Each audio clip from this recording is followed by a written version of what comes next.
Money. Let's talk about money. Let's talk about what is money and what isn't money. Let's talk about physical. Let's talk about digital. Let's talk about gold and silver and Bitcoin and crypto versus gold and silver. Let's talk about it. Now, you got to really understand what money is to really make a real educated, logical conclusion, right? You can't just say this is money because I have a bunch of it in my portfolio and I want it to go up. So this is money because I have a vested interest in it going up, right? That's not what money is, okay? That's called a speculative asset. That's not what money is, okay? Let's lay out how a proper functioning economy is laid out before we can actually come to the conclusion of what is money. Now, money in the physical sense, right? We're not talking about digital yet. I'll get there. But in the physical sense, right? Money is a foundational monetary asset that all other commodities, material goods, services, and other hard assets derive their price from, right? All these things of value derive their price from money, okay? Commodities are scarce, material goods are scarce, right? Services are scarce. And then hard assets on top of that are also scarce. Now there's degrees to scarcity, obviously, okay? But nonetheless, they're scarce in the terms that they're not infinite, right? They're finite. These things take effort to produce, okay? Now, in a functioning economy, the majority of things that are purchased that make our life useful, that we need to live our lives on an everyday basis, our cars we drive, the clothes we wear, etc., these things are material, right? They're not digital, okay? And because they're material and they're finite, they have to be derived, in my humble opinion, they have to be derived from a physical, scarce asset, right? If it's based off of digital, if digital is the foundation that all other things of value derive their price from, while digital can be copied and pasted and infinitely replicated, right? Now, when you're talking about digital, what are you really talking about? We're talking about crypto, right? We're talking about Bitcoin. We're talking about Ether. We're talking about Tether, stablecoin, etc. Now, for it to be a fair economic system, in my humble opinion, it can be based off of digital. You can have a digital component in there, but that digital component, in my humble opinion, has got to be pegged to the physical, right? And in my opinion, gold and silver are the only assets that can be used as money because they have a few attributes that no other physical substance on earth have, right? For one, they're beautiful. They look like treasure. They are treasure, right? You have a stack of coins on a desk, it looks nice. It's pleasant to the eye, right? They're scarce to a degree, but they're not so scarce that nobody can acquire them. They're plentiful enough, but they're plentiful enough to a degree that they're not easily acquired, right? So enough people can have these things to make the economy function, but they're still scarce in the sense that they're hard to access, so they're valuable, right? And if you want to think about it, what physical substances on earth can have that, can meet that requirement? It's only gold and silver. For one, it's got to be hard, tangible, durable. It's got to be a metal then, right? Can't be anything else. It can't be wood. It can't be, plastic. It can't be shellfish. It can't be none of these things, right? Because these things are easily perishable, right? Gold and silver are forever. They're metals. They're durable. They're divisible. They're malleable, right? They're transportable, right? So to me, if you could think of another substance on Earth, right, that can fit those attributes other than gold and silver, let me know. Can't be platinum because it's too scarce. Okay, platinum is more scarce than gold. Can't be copper or aluminum or steel because these things are way too plentiful, right? They're plentiful to the degree that, you're gonna need a ton of it to buy a house, right? So these things don't make sense from an economic point of view. It's gotta be gold and silver, right? Now, Now that we got that out the way of what physical substances can be used as money, can only be gold and silver, right? Let's talk about the flip side, right? Let's talk about the digital side. Now, see, in my point of view, everything in this world is a dark and a light. It's a yin and a yang. It's an opposite, right? It's a negative, it's a positive. It's a up, it's a down. It's a left, it's a right. Plus and a minus, right? You have simplicity and complexity, right? Simplicity and complexity. To me, the digital side is more of the complexity side, where the physical side is the simplicity, it's the fundamental. And the fundamental simplicity, physical, has to be the foundation, right? It can never be turned off. Bitcoin can be turned off if you turn out the power. Bitcoin can be turned off if you cut the ISP cord, right? If the internet service provider goes out. Bitcoin can be turned off if, nobody wants to mine it anymore. Nobody wants to use their computer power to process transactions. You need a lot of infrastructure in place to keep a cryptocurrency functioning properly. Whereas gold and silver, you literally need nothing. Okay? Can never be turned off, right? And that's really important because in an economy where, when we're living in a world where there's threats of EMP strikes and there's threats of nukes and there's threats of terrorist attacks that want to target the grid and there's threats of World War III and they're saying 3i Atlas is a big mothership that's coming over here and a bunch of aliens are going to abduct everybody and all these types of things. You need something physical, something that's irrefutable, something that's immovable, right? Something that can never be replaced from a physical standpoint. That gold and silver, that fits the bill perfectly, right? Now, here's my problem with crypto. When I first learned about Bitcoin, I thought it made a lot of sense. It sounds good on paper. Wow, there's a blockchain and the transactions are anonymous and you can circumvent the corrupt economic system and you don't need to use their deflating currency or inflating currency to transact. You can use Bitcoin. But to me, you have to really understand the fundamentals of an economy to really grasp that Bitcoin or any cryptocurrency can never actually be the fundamental asset, right? And let me explain this. Let me explain to you the different levels of the economy. You got money, that's the bottom, right? That's gold and silver. Money is the monetary asset, the fundamental asset that all other things of value derive their price from, right? But because all these things of value are mostly physical, 99.9% physical, and they're finite, they're hard to produce, right? It wouldn't be fair to derive their price from a cryptocurrency because a cryptocurrency is fickle. There's nothing in any particular cryptocurrency that another currency can't provide, right? Anybody can copy and paste any digital code for a Bitcoin, for Ether, for anything out there and say, this is the new crypto, this is the new Bitcoin, right? So therefore, you kind of have an unlimited supply of cryptos, even though they say some are capped at certain levels. They say Bitcoin's capped at 21 million. There's nothing within Bitcoin inherently that keeps it number one irrefutably, right? The only reason Bitcoin is number one is because there's a public consensus amongst the crypto community that it's number one, basically because it was first. That's the only reason it's number one. There's nothing within Bitcoin that is inherently unique, right? Whereas gold and silver, they're inherently unique physical substances that can never be replaced. And because most of the objects that we purchase are physical, it has to be tied to a physical object that is scarce because that's the only fair way. If you tie it to crypto, what's to say that one day we're going to use Bitcoin and then the next day, we start using another one because that one went up, okay?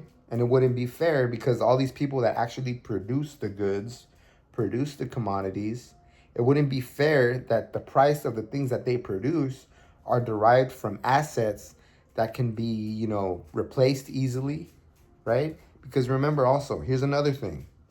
Bitcoin, it's tech, right?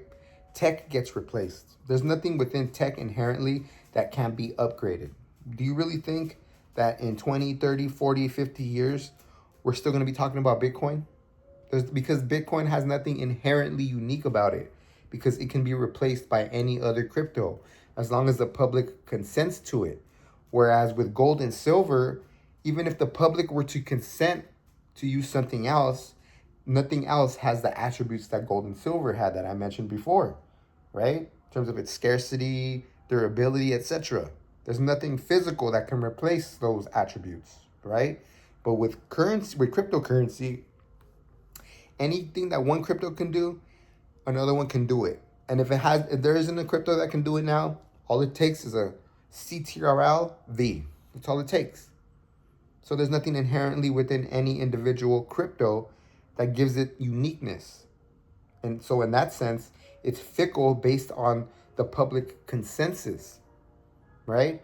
So it wouldn't be fair to the producers of the actual physical value that the things that they produce should be tied to something that is so fickle that it's based on the, on the perception, the interpretation, and the consensus of the public of what is the number one crypto out there and what is the asset that everybody wants to use that day. It wouldn't be fair to the actual producers of value that the price of the things they make is derived from this digital asset, because nothing that is digital is inherently unique. Because like I said, all it takes is a CTRL-V, copy paste to make the same exact crypto, or in fact, you can CTRL-V and maybe do a little bit of improvements here and there, and boom, you have Bitcoin 2.0 or Litecoin 2.0, etc., etc. There's nothing within any digital asset that makes it inherently unique the way that gold and silver are inherently unique in the attributes that they possess. Right? So there it is. There it is in black and white, clear as crystal. Gold and silver are just completely superior because they have no counterparty risk. You don't need nobody to keep an infrastructure in place. They're valuable. They have attributes that no other substances on earth have. And that's just the way it is. And a lot of people, they're tied to Bitcoin and they're tied to all these cryptos because they just want to get rich. And to me, that's a spiritually demonic way to look at it, because nothing is free in this world. It takes effort, right? It takes effort to gain anything of value. Nothing is given to you for free. And the fact that you're just, you buy it at $10 and you want it to go to $1 million and you didn't really do any work to create that value, you just sat on it in a speculative sense, that's demonic. The spiritual divine way to do things is to buy things that are of value, right? Because they're valuable. And if you want a lot of value, you got to work for the value. You can't just buy something and just, toot its horn so it goes up and up and up. That's not the way spiritually that you should be looking at things. That's just my point of view. And that's actually the way the world works. That's actually the way this reality works. That's actually the way this realm works. Everything's a yin and a yang. Everything's a plus and a minus. Everything is an opposite. They work off of each other, right? That's just the way it is. So,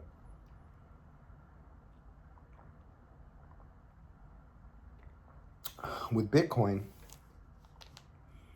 you're also subject to quantum computing.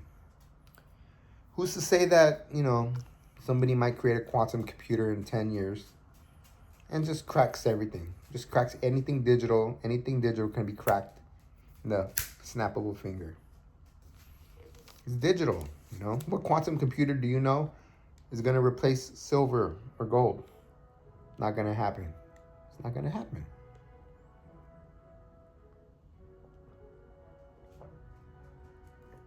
See, this is the thing that people need to understand about the way this realm works.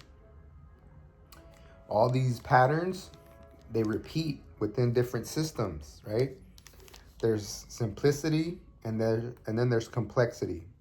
Okay? Now, the fundamentals of an economic system are hard money, gold and silver, okay? Commodities, factories making material goods, okay? And then you got services, okay? Once you have all that in place, right?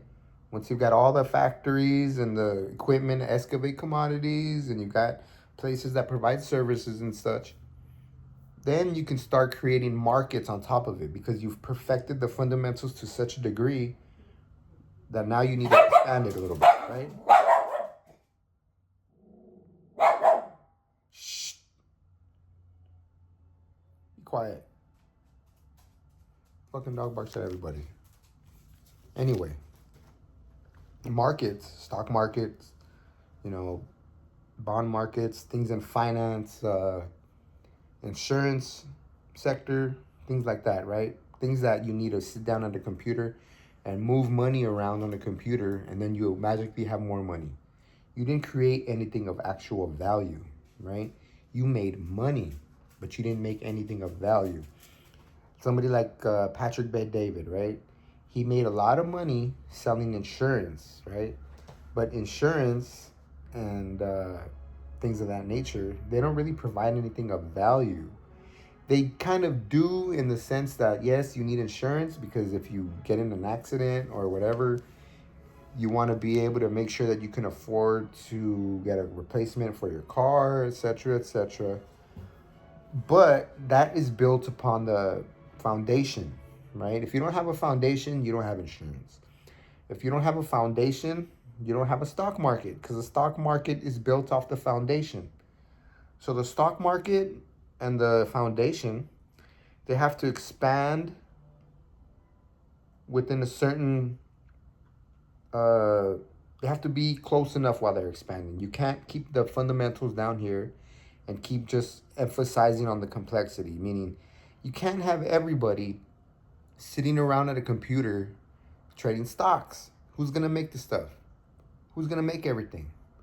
And this is where Americans are kind of screwed in the head, especially Americans, because they don't really understand the fundamentals of an economy. Everybody wants to work from home.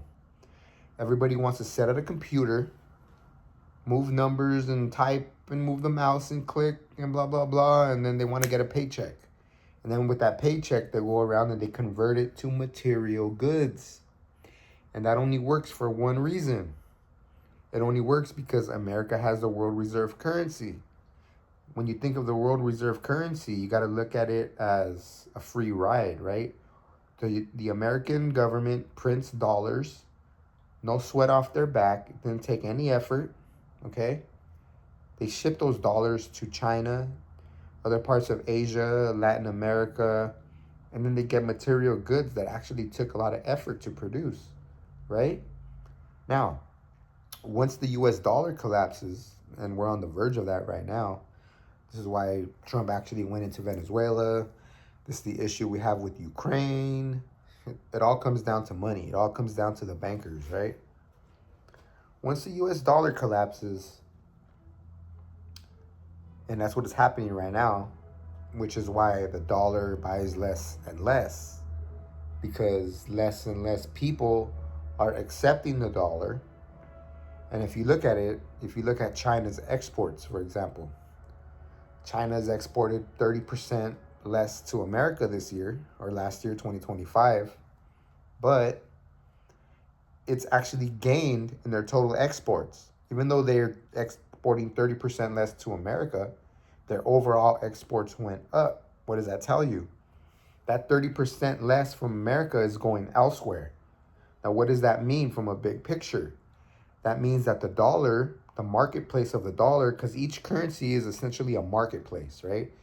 What marketplace accepts what currency? More and more places that offer commodities, material goods, services, etc., they're accepting other currencies now. They're not only accepting dollars, or they're not accepting dollars primarily, right?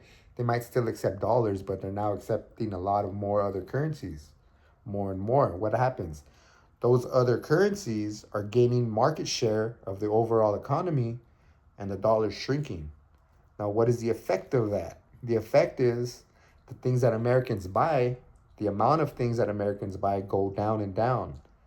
And the way that they mask that is they keep inflating the currency. So on paper, it looks like you're making more money, but in actuality, because everything is outpacing the amount of money that you're receiving, you're actually able to purchase less. And you're able to purchase less because that's the way they designed the system. Now, you want to get into the way the whole world works. It's all really based off of spirituality. It's all based off of good and evil. It's all based off of the way the demonic realm actually runs the whole world. Now, the demonic realm is in the behind the curtain, if you will, like Wizard of Oz, right? They're behind the curtain, and you can say it's Satan, you can say it's demons, you could say it's interdimensional beings, whatever you want to call it, right? But it's spiritual in nature, right?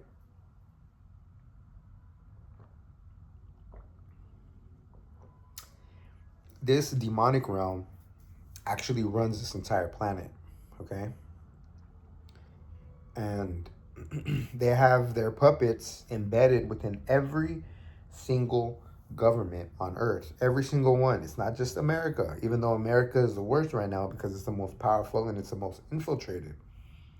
But they have their puppets embedded within every nation. That's the one thing that this demonic realm cannot accept. They cannot accept not having some type of dictation over every point of view, meaning the good countries, they need to have some type of influence within that good country. Even though they don't have 100% control of that country, they need their influence, right?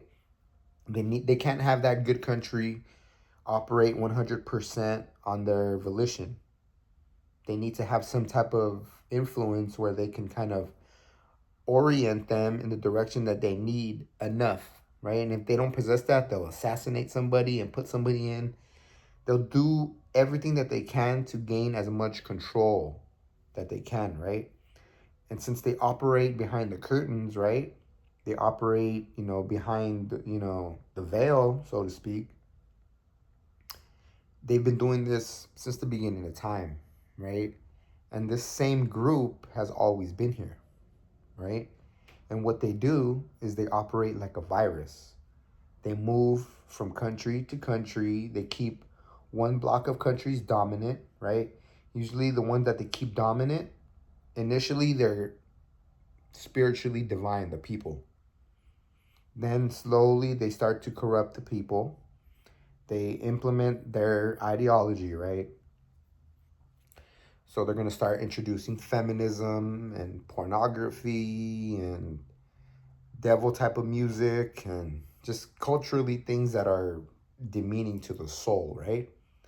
And that inevitably switches the perception of the people. It takes a few generations for this to happen. It's not instantly. It's not like they just, put out a bunch of porn and put out a bunch of demonic things and they turn overnight, right? It takes generations and generations. But as they slowly corrupt the media and they slowly corrupt the art, so to speak, the people eventually also corrupt, and they kind of become demonic and they become godless and things like that. And once that happens, that's basically when that nation can be, pretty much ruled at their will. And that's the stage that America is in right now. And they do these patterns, right? Like there's these patterns where it seems like they work within threes, right? Like they have a country that's like they have all the three superpowers right now, right? They have China, they got Russia, and they got America. And if you look at the way these countries are set up, it seems like Russia is the good ones, America's the bad ones, and China's kind of playing the middle, right? It's kind of like there's part of China that's bad, but there's part of China that's good. And what they do is whenever they have a huge conflict where they're going to switch and they're going to make another country the most dominant country, they kind of make the bad country, which would be America, start to become aggressive, right?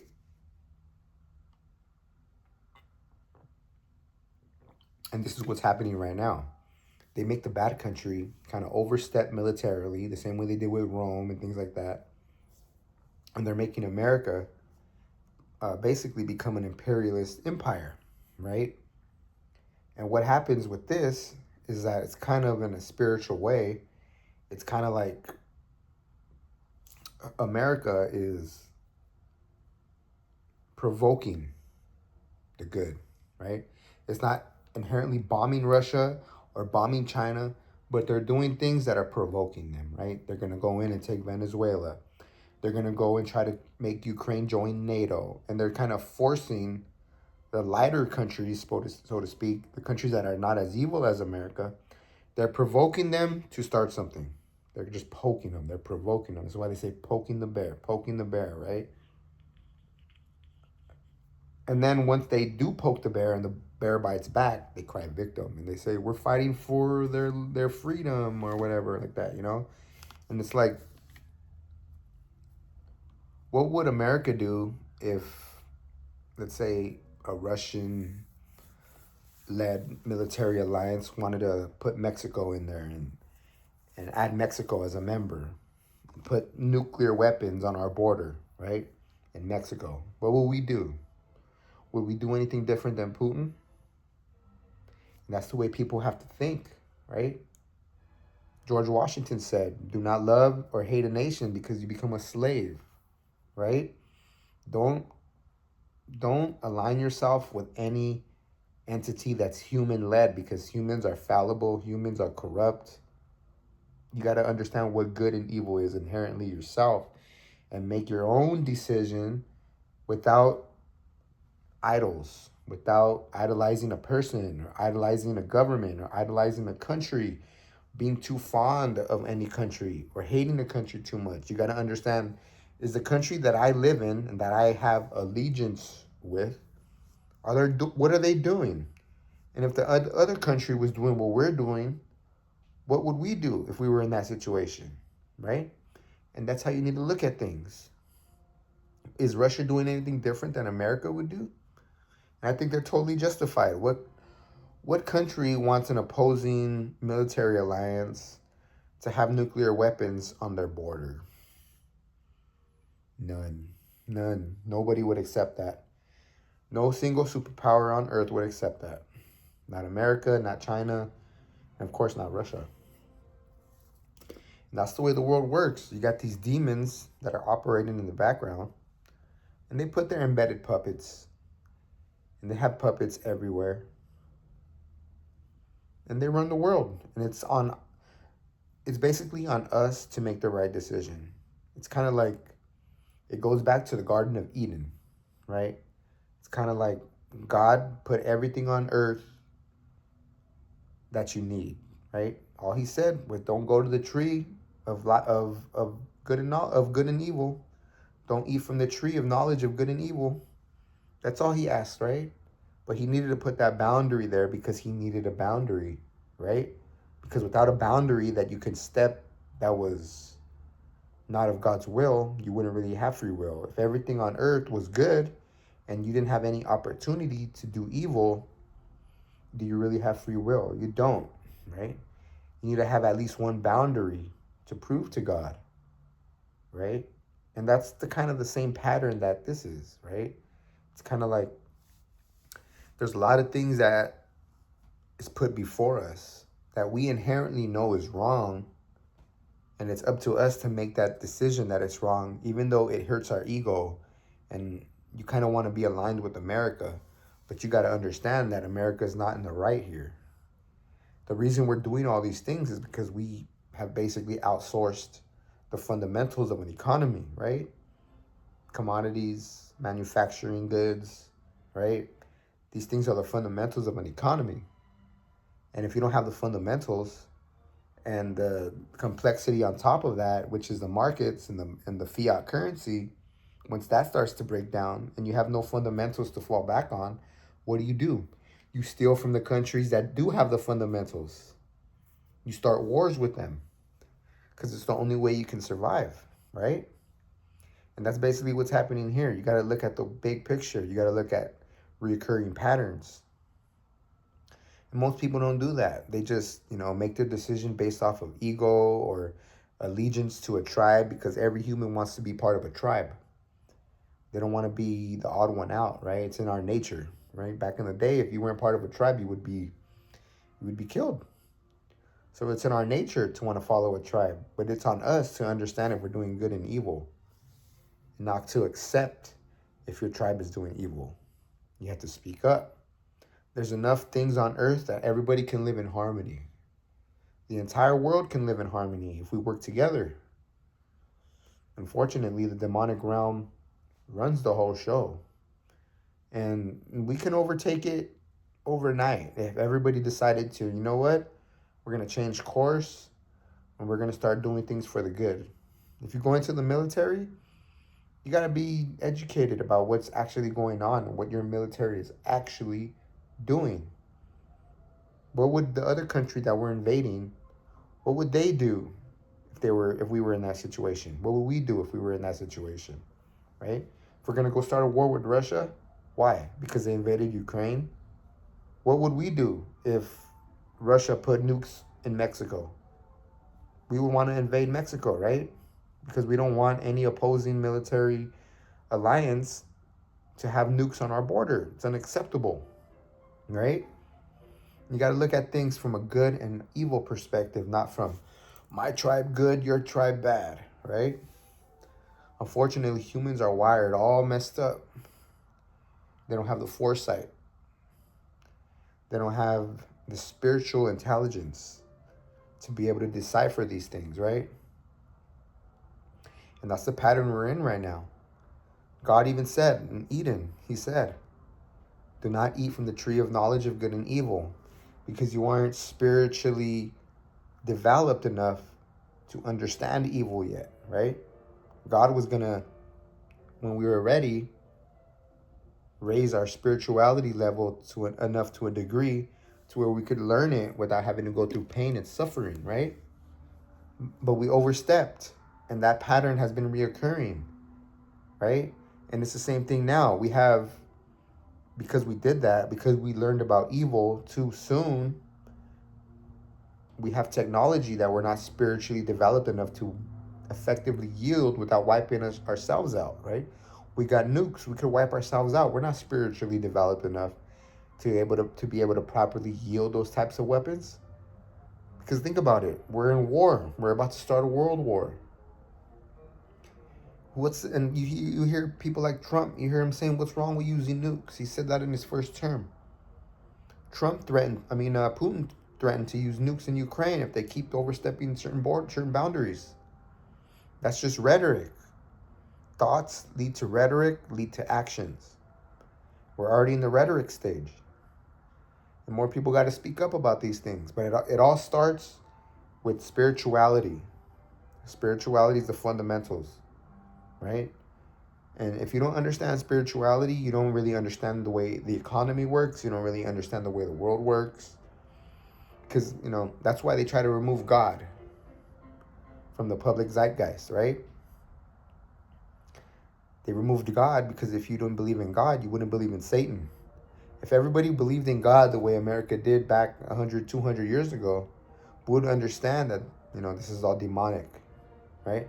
But now people are just, they're NPCs. If you don't have God in your life, you're going to have a plethora of NPCs. It's just the way it is. So yeah, that went from the economy to fucking Satan. But it's all tied together if you really understand the way this world works. It's all tied together. Simplicity, complexity, how complexity emerges from simplicity, dark, light, peace right in the middle, reoccurring patterns, the yin, the yang, right? These are reoccurring patterns that repeat over and over and over and over again within different systems and the way we view the world, right? You got to understand these things. But yeah, let me know if you disagree with anything that I said. If you did, great, but just tell me why you disagree. Logically. Don't say, oh, you're a fucking dumb idiot. I don't like the way you look. I don't like the way you talk. You're just criticizing this flesh vehicle that's temporary. It's a temporary flesh vehicle. What we all are, we're spirit. We're eternal spirit. And we can either ascend or descend, right? It's all based on the way we think and what we do. If we repent on our sins and we genuinely repent, right? We don't just say it. We genuinely repent. It's just the way it is. You got to understand these things. This is why people say, or not people, but this is why there's a saying, it's God, family, country, right? Why is God before family? A lot of people have a problem with that, right? But what's the problem with that? When you put God first, what does that mean? Does that mean that, is there ever going to be a scenario where choosing God before family is going to be bad for your family? How? In what scenario would that be negative? Can you give me a scenario where somebody puts God before family and it's inherently going to hurt your family? How? All that means is that you hold people in your family accountable, right? If you have a son that's an addict, you hold him accountable the way God would want you to hold him accountable. You don't allow him to continue to use drugs or whatever. You say, you know what? If you live in my house, you're not going to use drugs. And if you're going to continue to use drugs, you're going to have to go out and live on the street. And my door is always open for you if you come back. As long as you're straight, you're sober, you can come back at any time. I'm always going to be here to support you. But I'm not going to be here and stand idly and let you destroy yourself. That's putting God before family. And that's good for your family because it holds them accountable. What would be the opposite? What would be the opposite? You wouldn't do anything. You wouldn't hold him accountable. You would allow him to continue to live in your house as an addict. Then what? He self-destructs while you were looking at it, while you were helping him, while you were enabling him. Is that good for his spirit? There's no situation where putting God before family is detrimental to the family. None. All it means is to hold your family accountable for the negative things that they do, right? So yeah, that's what I wanted to say. Let me know if you disagree. Peace.